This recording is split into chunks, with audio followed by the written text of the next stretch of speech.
Hi hello. ఈరోజు మనం curry కారం తయారు చేసుకుందాం. వెల్కమ్ టు వెల్మొరా. మన వెల్మొరా చిల్లీ పౌడర్లో కొన్ని దినుసులు ఒక రేషియోలో కలుపుకుంటే ఈ కారం తయారవుతుందన్నమాట.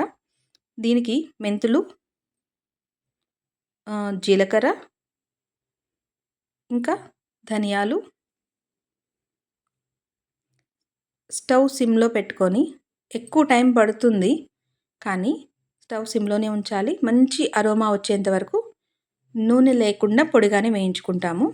అండ్ కరివేపాకు కూడా, ఇది కూడా మనకి గలగల సౌండ్ వచ్చేంత వరకు మాడకుండా, ఎక్కడ మాడకుండా జాగ్రత్తగా వేయించి పెట్టుకోవాలి. ఇలా దీన్ని కొన్ని ఏరియాల్లో ఈ కారాన్ని సంబార్ కారం అంటున్నారు, కర్రీ కారం అంటున్నారు, కూర కారం అంటున్నారు, రకరకాల పేర్లు. బట్ వాడేదైతే ఇదే. ఇలా మాడకుండా జాగ్రత్తగా వేయించుకుంటాము.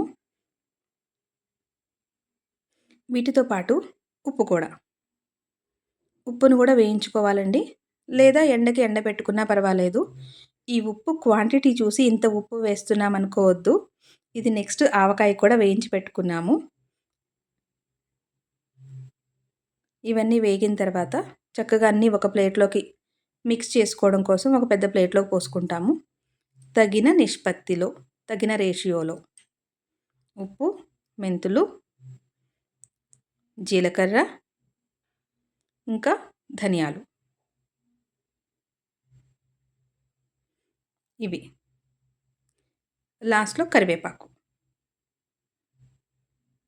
ఇవన్నీ మిక్స్ చేసుకొని మనం పౌడర్ చేసుకుంటాము. వెల్లుల్లి మాత్రము ప్లెయిన్ కారంతో పాటు పొడి చేసి పెట్టుకుంటాం.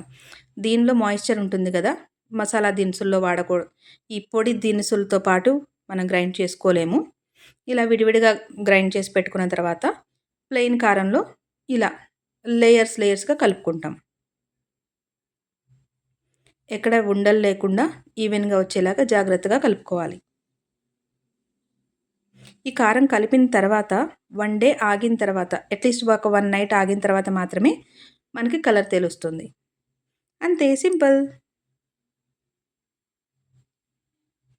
కావలసిన వాళ్ళు స్క్రీన్ పైన కనిపిస్తున్న నెంబర్కి ఆర్డర్ చేసుకోవచ్చు. Thanks for watching.